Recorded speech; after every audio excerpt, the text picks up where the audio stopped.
Ladies and gentlemen, good morning, good afternoon, good evening.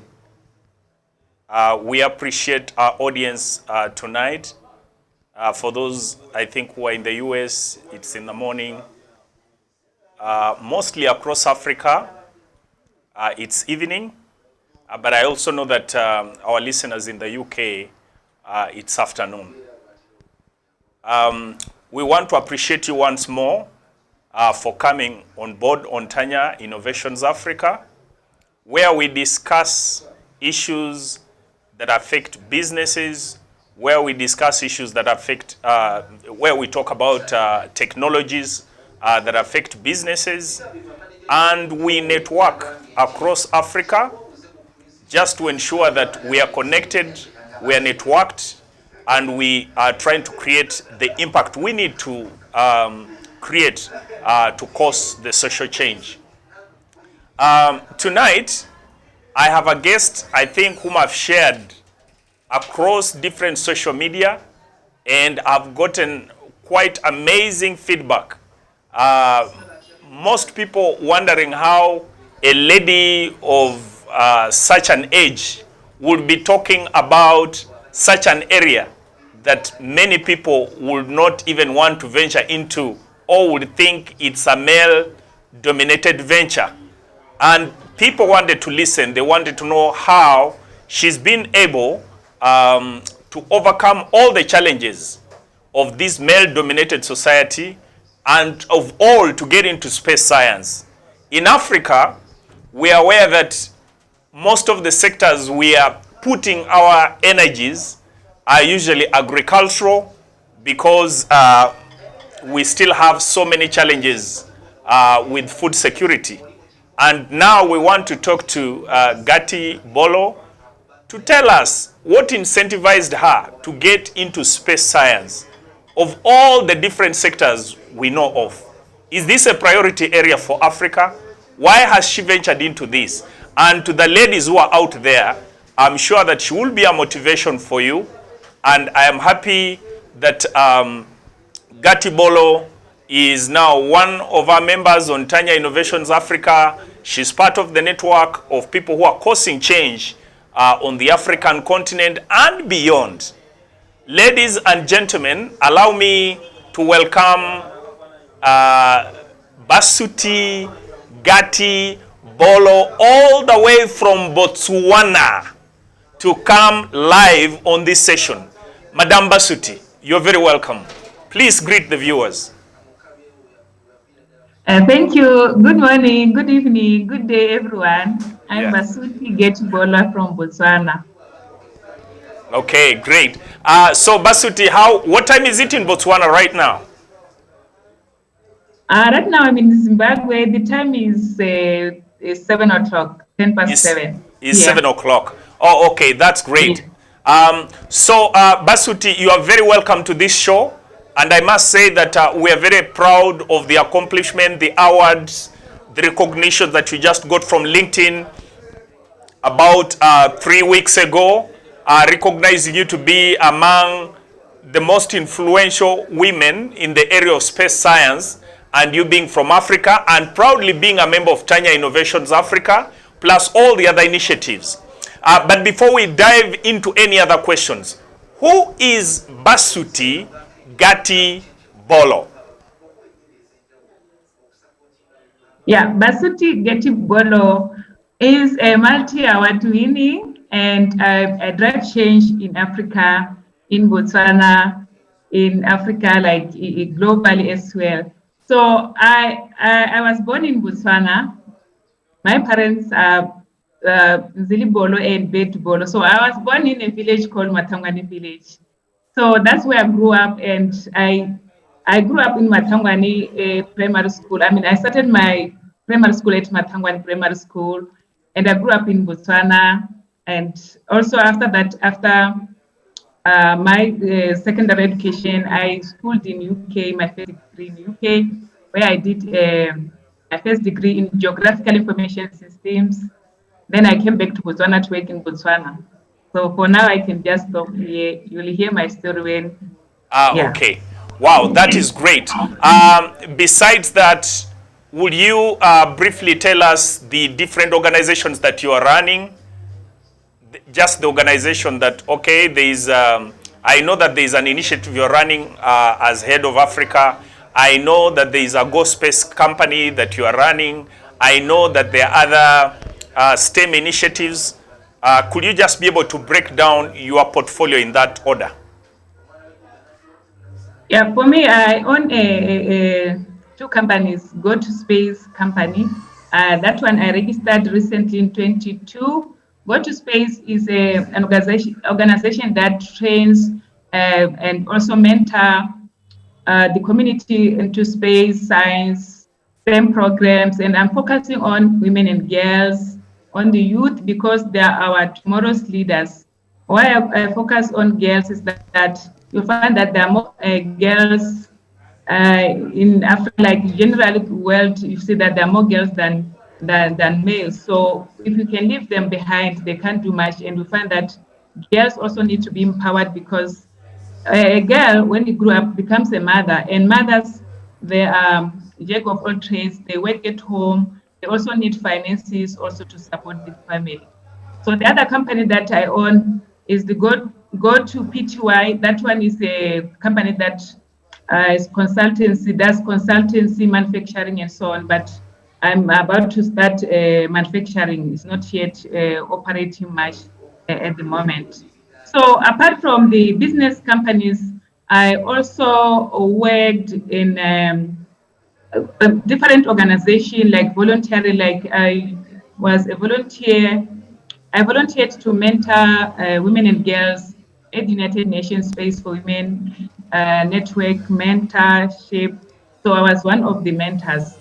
And also, apart from that, I used to volunteer when I was at tertiary education, like when I was doing my master's degree at Botswana International University of Science and Technology. I was one of the students who volunteered to teach primary school and secondary teachers STEM program, like Introduction to Information Technology, to empower them with that knowledge so that they can do their work easily. Oh, okay. Great. I want us to go back to our major area of concern tonight, STEM and space science. My question is, I find it's much more easier to talk about opportunities in agriculture, because there are so many opportunities in that area. We more or less traditional, in the sense that the challenges, the immediate challenges that we're having in Africa, you'll find them in the area of agricultural sector, service industry. I'm just wondering what motivated Gerty Bolo to jump out of all these sectors and get into space science. Did you see such great opportunities in space science, especially in Africa? What motivated you to get into space science of all sectors? Yeah, for me, when I was young, for me to venture into space, I came across the picture of Yuri Gagarin. And once I read that, the story about Yuri Gagarin, I found that this was the first man to go into space. So I asked myself, how do that man went into space? So my passion started there. And when I was at school, I used to be the best student in mathematics, science, so STEM program. But just because I had a dream of being an astronaut, so that thing, it entered into my system that I have to be an astronaut. So, but I didn't know at that age, and it is early long back in the 1970s, that I didn't know exactly how do people go into space. So, but you know, when you grow up, like after advancing the knowledge, I could say that, okay, space, you can be an astronaut by studying space science and so on. But as a student from Africa, how do I study space, or how do I become an astronaut? So that was my dream, and also I was just questioning myself that how do I do it? So advancing in that knowledge of space science and technology, I ended up doing my first degree in geographical information systems, where I studied remote sensing, about satellite technologies, and This was in at the UK. Botswana, right? No, my first degree, I was studying it in the UK at the University of Greenwich in the UK. So Okay. that's when I started to know exactly what is space. I started to learn about satellite, that there are some images that have been taken by satellites to monitor our environment. So when I look at it, I was looking at, because in fact, what made me against to focus much on this space is that after my dream is that I could see some plane crashes. I could see that satellite disappears, but without, they will say there's a non-failure. So I just said in myself that there's nothing like failures, because each and everything that has a challenge, there must be a reason behind. So that was my curiosity to learn more about space. So when I did after doing my first degree, I get an opportunity to be sponsored by the United Nations, and I attended, or I did my postgraduate diploma in space and atmospheric science at one of the United Nations regional centers that is based in Nigeria. It is called AXPI. So that's when now I started to learn more about astronauts, planets, and so on.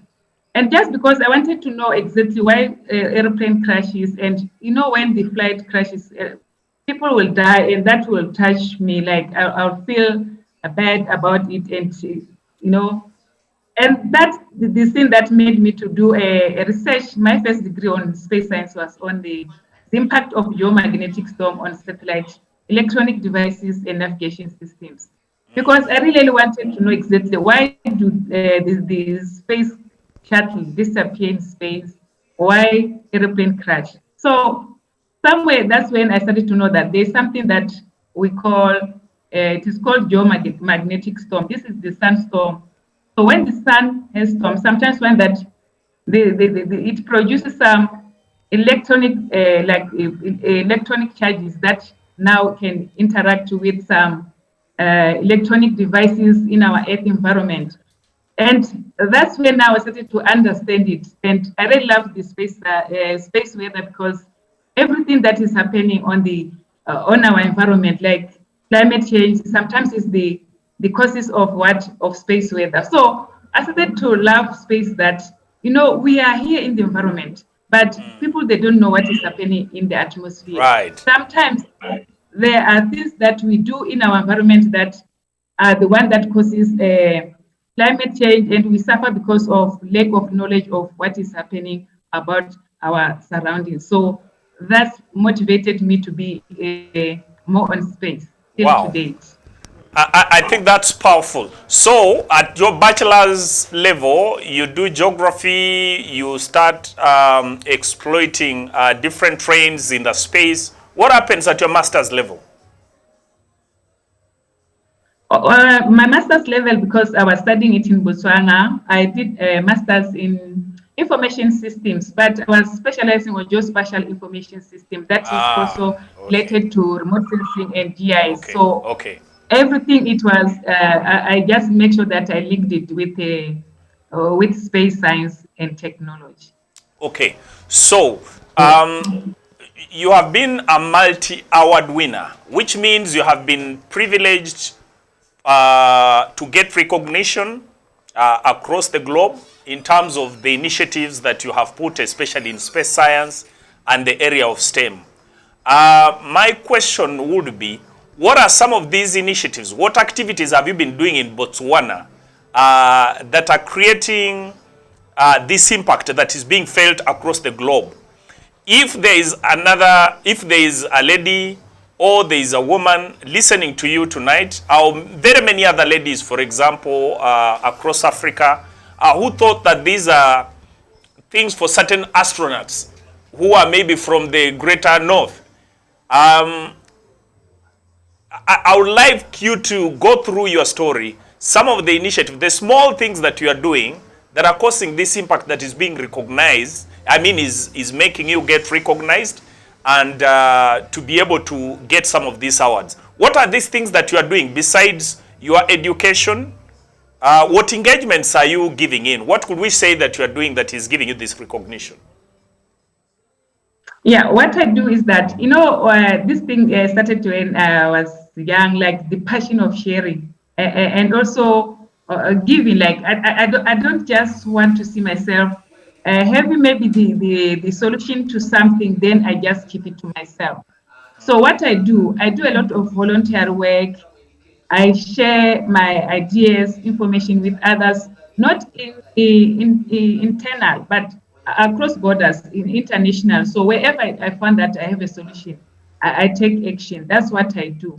And by doing so, you learn from others, they teach you. So, and because I told that earlier that I was a volunteer to mentor women and girls at the United Nations Office for GoToSpace, Space for Women mentorship program. So there I learned how to mentor. I was also mentored. It's like you learn, you also be mentored.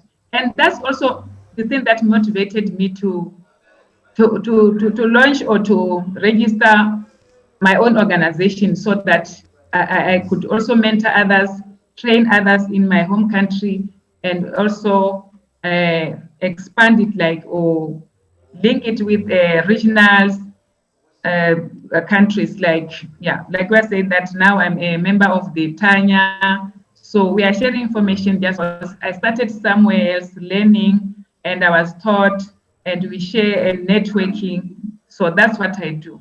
Oh, okay, great. So now you bring in a component of United Nations, which means that you have closely worked with UN in regard to your initiatives. Is this correct? Yeah, why UN is only that, because of volunteer, I volunteered to be a Space for Women network mentor. Oh, Yeah, okay. that's where I volunteered. But not only that one, because I also volunteered, there was an organization, Africa to Moon. It was based in South Africa. So I was one of the volunteers there also. I started volunteering 2014 till to date. Yeah, till to date. Okay, Africans to the moon. That's an interest. Do you want to tell us more about that? Africans to the moon, where? Who is behind this? Was it in Africa? Africa to Moon was an organization that was in South Africa. So they were mentoring also the people on the about space programs, space activities, and so on. But yeah. Oh, okay. So I have somebody, sorry for interruption. I have somebody online called Namugwanya Mary Patience. She asked, why don't we have an African launched into, why don't we have an African launched into space already? I've wanted to be an astronaut since I was a little girl, but I need guidance on how to get there. Namugwanya, you are right on point. You have here a person who is in that area. Namugwanya still says, do you have any plans of making an African space agency? I think we really need one, okay? I think those ones, we shall get appropriate responses. Godfrey Odongo from Kenya, humbly following. Thank you, Geoffrey. Florence Odanga, following from Kenya. Jambo sana, Madam Florence. Then Ola Johnny, hello. Florence Mutiable, your friend. The senior presidential advisor in charge of Busoga. She's live on space. She said that if Madam Basuti comes, wherever I will be, I will certainly be there. We thank you, Madam Florence, for your passion and being very passionate about your friends. Zebida Joseph, hello. Yes, we received that. Florence Mutable still say, with this great experience in space technology, Basuti is an inspiration not only to girls, but also the elderly who are committed to learning new things. Thank you, Madam Florence. There is no doubt about you because I have not seen a person of your age who is so committed to technology, who is committed to networking. And I think it's for that reason that you are here and you are following Madam Basuti, who is also your friend. Thank you very much for being online. Yes, yeah, Basuti, you can see you already have friends in Uganda, you have friends across Africa, you have young people who are following, talking about the establishment of an African space agency. I think what this lady is saying, do we have an agency, an official agency, besides self-initiatives that you are putting in, where people can actually register to start growing their skill in the area of space science or technology? Yes, there's an African Space Agency that is based in Egypt. So Africa has also established a space agencies there. Okay. There's also a space agency, Kenyan space agencies there also in Kenya, Uganda as well. So African countries, they are coming up with space agencies, South Africa and so on. So okay. Space agencies are available. It's only that we need mentors, like role models, to tell you what is space science and where is space. Because right now, we are all using space through internet-based, because once you are using internet, there's a satellite that is orbiting in the space that is providing with internet, Facebook, so those WhatsApp programs and so on. Yeah. Okay. Now, let's go to STEM. Or unless there are still more issues you want to paint in the area of space science, or maybe before we go to STEM, you recently got an award in the area of space science. What does this mean to you? What does it convert? People want to know what do these awards look like, of what benefit, besides the popularity that you have gotten, because I know that you've gotten invitations to media in the UK, on African continent, in Asia. But what else do these awards mean to you? The awards is not that I'm happy about winning. I'm happy about sharing information, what I have with others. So that makes me only to be, I can say I'm United Nations, because I welcome everyone. I share my knowledge, I share my experiences, whether it's weaknesses, hard time with others, so that to motivate them, to empower each other, so that we can move on together to build Africa, the world together. So, like recently, I have that, I was one of the top 100 women, professional women in aerospace and aviation. So that motivated me that, okay, because as you see, Botswana doesn't have a space agency at the moment, but I'm teaching, I'm sharing knowledge about space science. Somebody somewhere else can ask herself or himself, why and how did I make it? You know, sometimes if you are a person, don't just sit at home or where you are and blaming yourself that there are no resources, there are nothing. So we are our own, we have to develop yourself. We have to develop yourself in a different way. Sometimes don't limit yourself that, okay, this is my country, we don't have this, and I can't do much because my country doesn't have. So whatever resource that you have or opportunity, use that opportunity for you to break through. And sometimes I used to use my like challenges, like when there's a challenge, or when there's a challenge, I use that challenge, I convert it into an opportunity. Like as you see, sometimes you'll find that you won't have any scholarship at early age.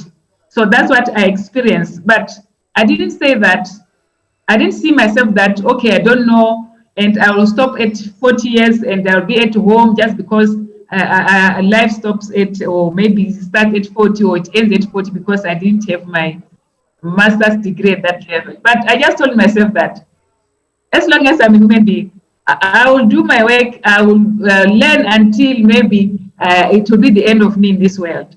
Because right now, as I'm speaking, I'm about to graduate my PhD because Yeah, I'm about to graduate my PhD.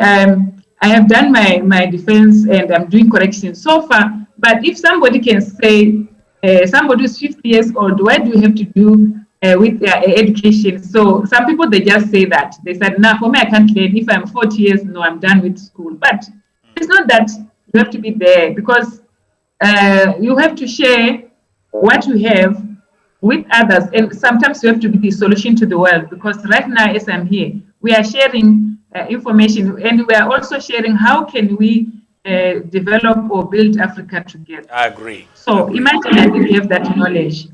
I wouldn't even know you. So we have to take part. I agree. Wow. Thank you. Thank you. That's such a unique direction.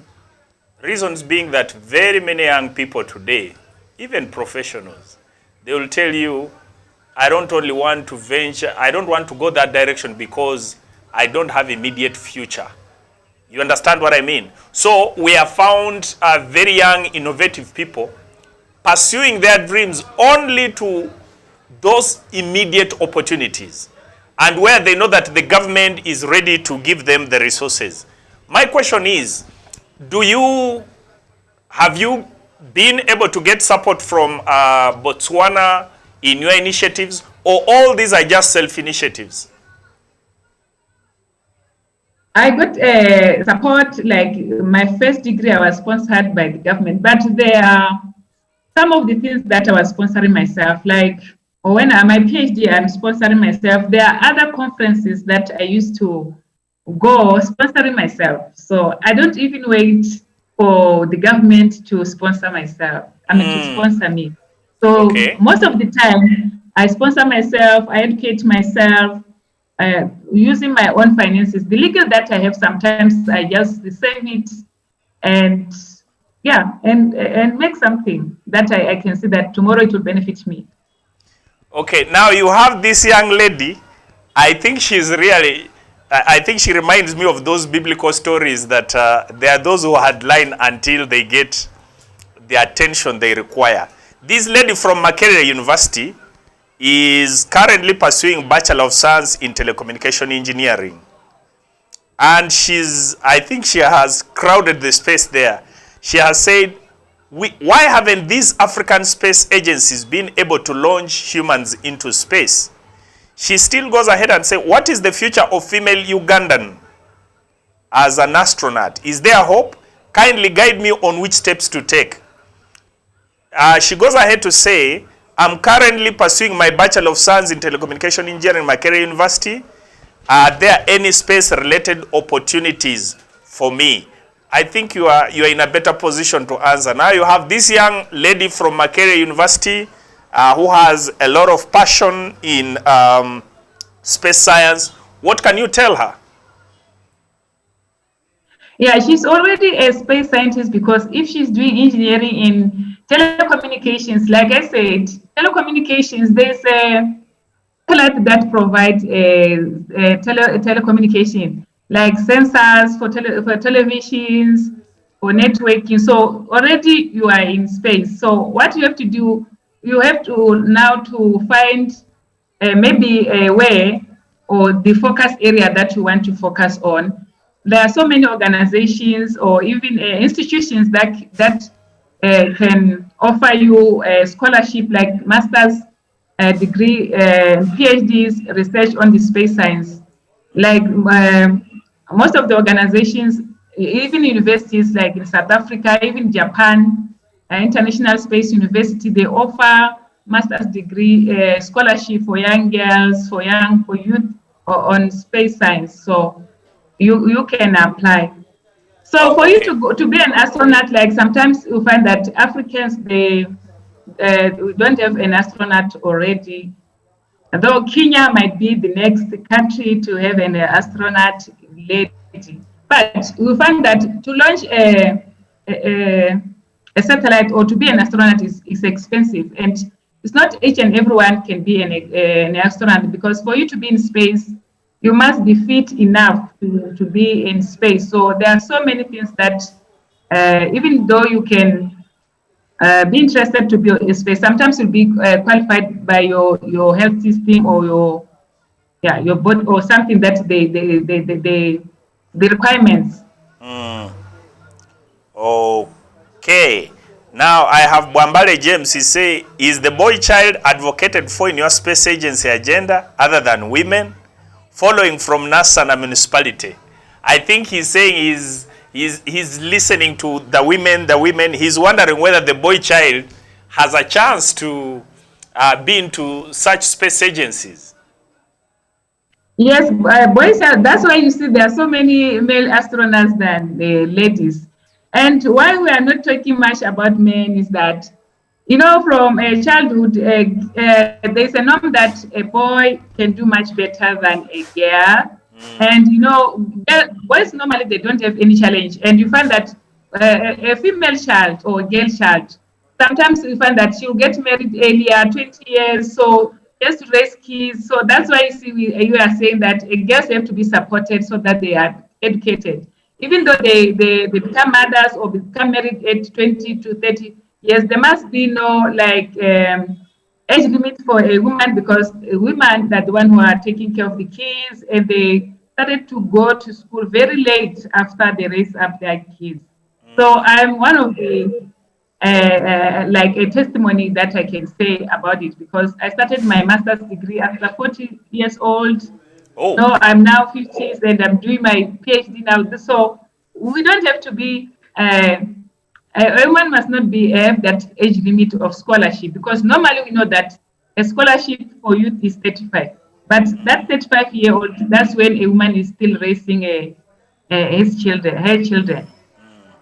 Yeah. Wow, wow. No, I think that is, I understand.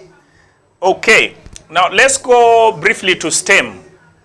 Besides the space, actually, Geoffrey Odongo was asking, by the way, what is STEM in full? So we don't want to make assumptions that everybody understands what STEM is. Can you briefly talk about your STEM initiative? First of all, break down STEM, and then you can tell us some of the initiatives you are running via this program. STEM means S is for science, T for technology, E for engineering, M for mathematics. So we all know that at primary school, the students learn science and mathematics and so on. But you find that most of the students, like girls, they will love science maybe at early age, but when they are about 12 years old, they started to lose interest because of that. And you find that these STEM programs, you find that men, they dominate on the STEM program. And that's why you see, long back, you see engineers, they were only men. You find that it's dominated by male people because of that. So we are encouraging girls that even them, they can be engineers, because sometimes you find that engineering is not only it's not only linked with heavy materials or heavy duties sectors like fields. Like when you do engineer, there are computer engineers, software engineers.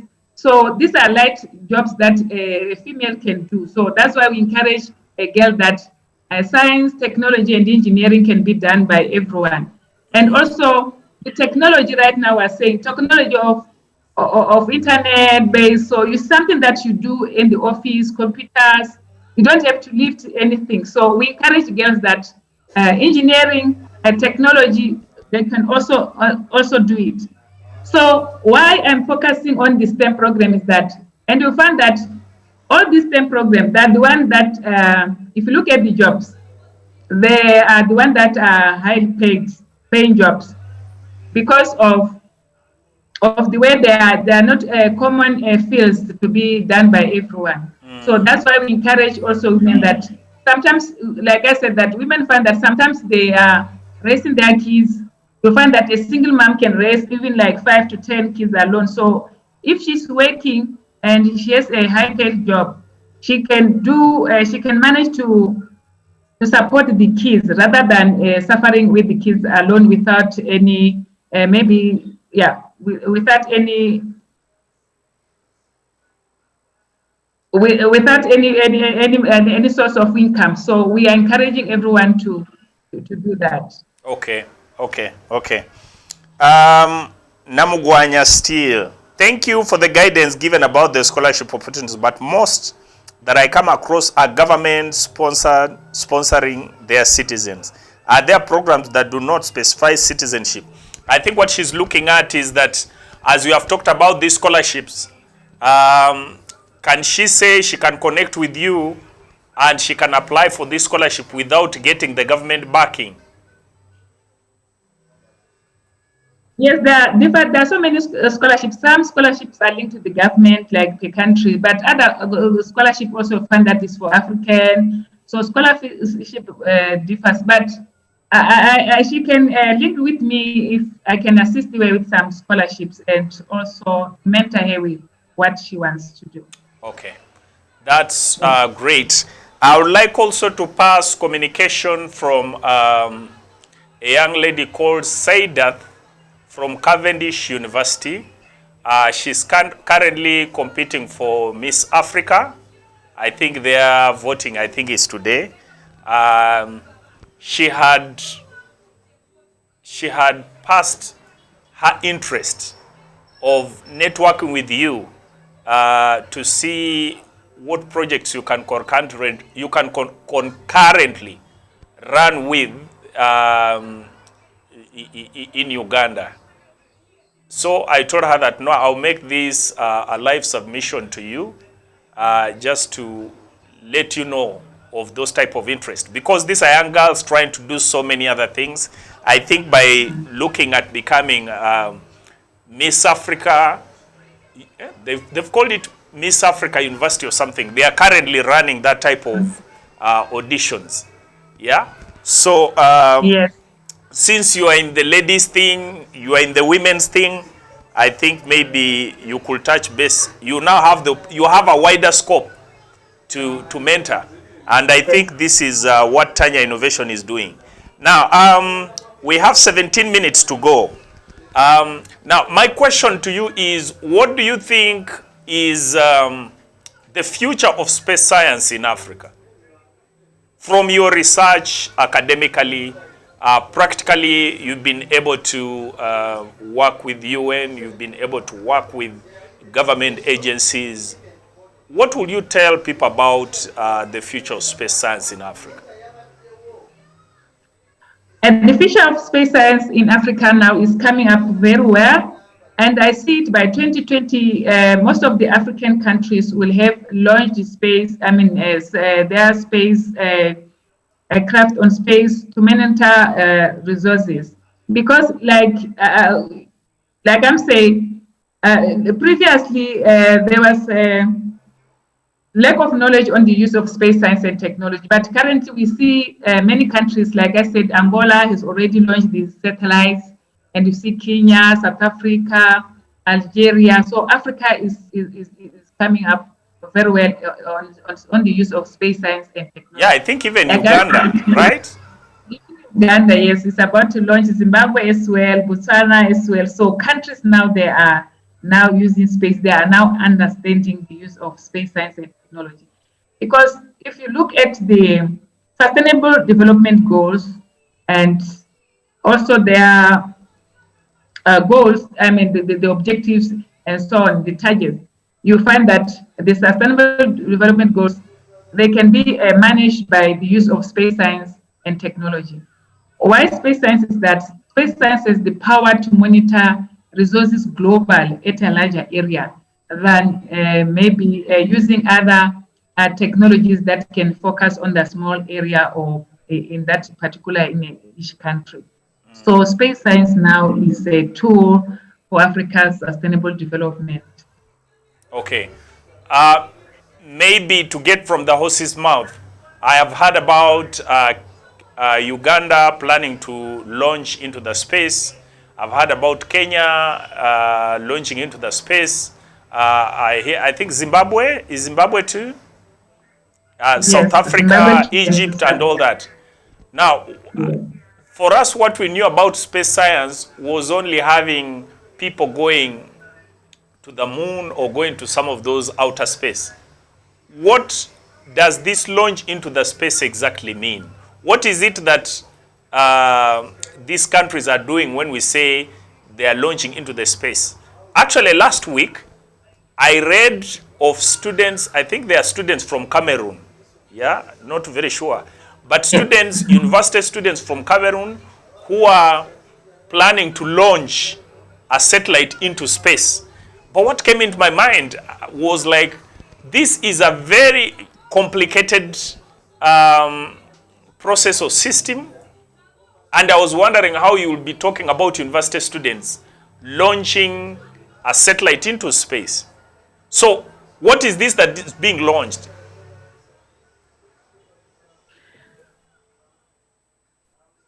Okay, satellites, there are different types of satellites. There are satellites that provide like images, like you see the Google map. That Right. Google map was produced by a satellite. There's a satellite that takes pictures of the environment or Earth and produce a Google map.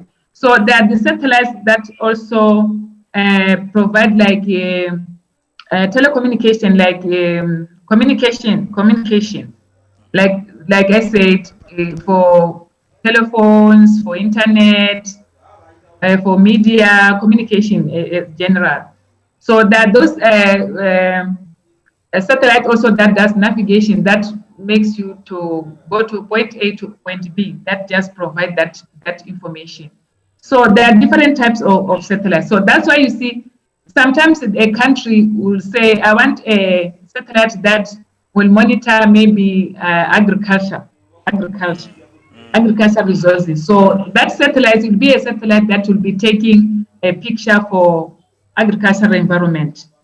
So if it is a satellite that maybe they want to navigate, like moving from point A to point B, they will launch a satellite for navigation, like maybe for telecommunication and so on.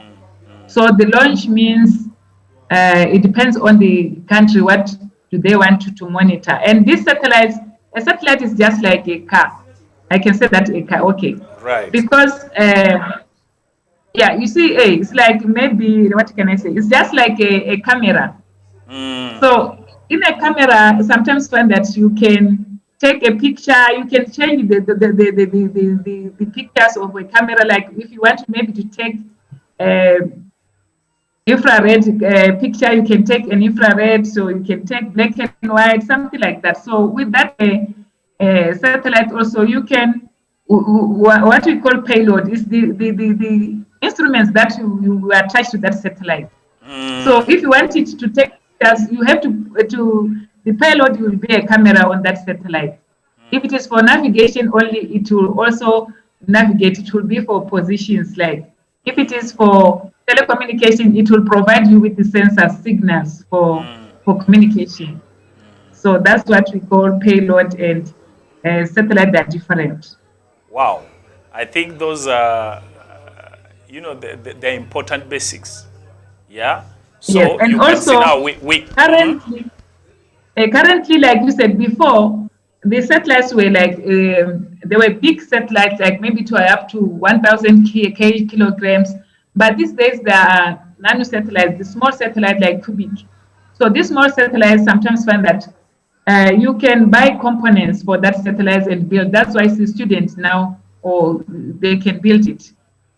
Because by buying those small components, but to launch, it has to find a sponsor to launch that satellite. Wow, I think that's powerful because if at all we can know how these satellites can be utilized for certain problems, then I think it will be easier to start interesting students to go in that direction. I suppose that these are the same tools we use, for example, when we have these earth catastrophes. Like sometimes we have mudslides. Yeah. Yes. For example, in Uganda, we've had that in the eastern part of the country. We've had so many challenges in that area. I now see that in terms of weather engagement, and trying to read the variation in pattern, these are possible areas, correct? Yes, Yeah. because there's also satellite, like I'm saying, that it depends on the instrument that you want to use. So you can maybe attach it to a camera that can maybe even focus even underground to see what is Okay. happening. No, I think can that's just those are great observations. Those are very great observations, and I think also you can see that they are able to give insights to other young people to start thinking outside the box, because when we think about satellites, we are majorly thinking about people going into the space, and yet we have these small things that we could be able to engage in to help avert some of the problems that we are facing on the African continent. We're having 9 minutes to go. Madame Basuti, Gerty, Bolo, do you have any last comments, observations that you want to give to our viewers and listeners tonight? But before you even give those, I want to thank our audience in Botswana and Zimbabwe. Africa is one continent. Yes, we have 54 countries, but we need to network more. I am so happy that today I am having somebody from Botswana who stays in Zimbabwe being able to educate us about satellites. Yeah, this is the power of technology. This is the power of networking. And I think if we move at this space, Basuti will agree with me, we can actually make the small contribution that come from individuals, other than waiting for governments, which are overwhelmed with so many other things. I really want to thank you for the work that you're doing. Like, I liked it when you said that certain things you don't have to wait for government. Here, every other time you get people saying, we are waiting for government to do this. And yet people have the resources. You understand what I mean? So I think Yes. whoever is listening to this, one bigger motivation is that start doing things with what you have as you wait for the government to do the other big things. If we get this mentality correct, we shall make Africa great and it will shine again. Okay, Madame Basuti, any last comments? Yeah, what I can say to the world is that, like I've said, that, if you are a human being, we all live in the environment. And don't just confine yourself in one area. Whatever that you can, so do it, and you must follow your dreams. Because right now, if you can say that, okay, maybe I was born in Uganda, I have to be in Uganda. Sometimes you find that you are born in Uganda, but you have to be somewhere else. You have to maybe to share information. Sometimes you have to go out there, move away from your comfort zone to another area, learn. And once you learn, you come back now to build.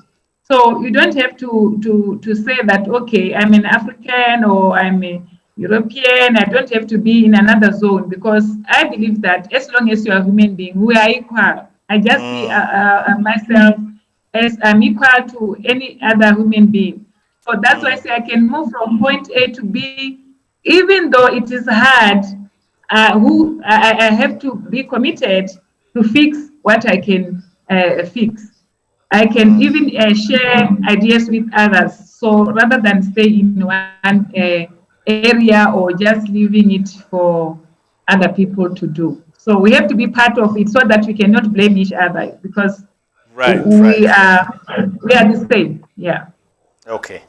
So to young girls, I can say that they have to follow their dreams, and also role models, mentors. They don't have to confine themselves at one point. They have to network. Okay. Great. I also want to thank the listeners, the viewers tonight, especially those who have been very, very active. Namugwanya Mary from Makerere University, Florence Mutiable, Honorable Florence Mutiable, our senior presidential advisor from Soga. I'm very proud of you. You are a very consistent lady, irrespective of your age. I'm sure that the president did not do it wrong, because you are using all tools to do everything. Actually, Madame Florence, as we have said, she's already a friend of Basuti. She just joined Tanya Innovations of recent, and she's doing a lot of networking. So we are very proud of you, Madam Florence. Geoffrey Odongo, thank you so much. Zebida Joseph, thank you. Namugwanya, I think I've already read you. You are very consistent. And also I think you will get a connection with Basuti to possibly guide you in terms of scholarships. Then Geoffrey Odongo, and also there was Florence Odongo. I think today it was a day for the Florence. Florence Odongo from Odanga from Kenya. Thank you, Florence. Asimwe Ivan, following from Uganda, thank you. Ola Johnny, thank you. Zebida Joseph, thank you. I want to thank all those who have been live tonight. And for those who did not manage to listen or be on this show, as you will be receiving this copy of the video over time, because I will still be able to reshare it to you. Please make comments. Make sure you register on Tanya Innovations Africa. Our purpose is to ensure that the African continent goes to another level. We shall not keep on crying of the challenges we have, because there is nobody else whom God has entrusted to fulfill the purpose we are supposed to do. And each one of you has something you can contribute. As you have seen the life of Basuti, it's not like it has been skyrocket science. She did not start from the very big things. She's just doing small things, but differently, and she's causing immense impact on the African continent. That's how we have met. And here we are on a show talking about different things to do with space engineering. Madam Basuti, we thank you once more. Pass our regards to our people in Zimbabwe. Pass our regards to people in Botswana. We shall meet again. Thank you so much, and God bless you. Thank you. Thank you. Bye for now.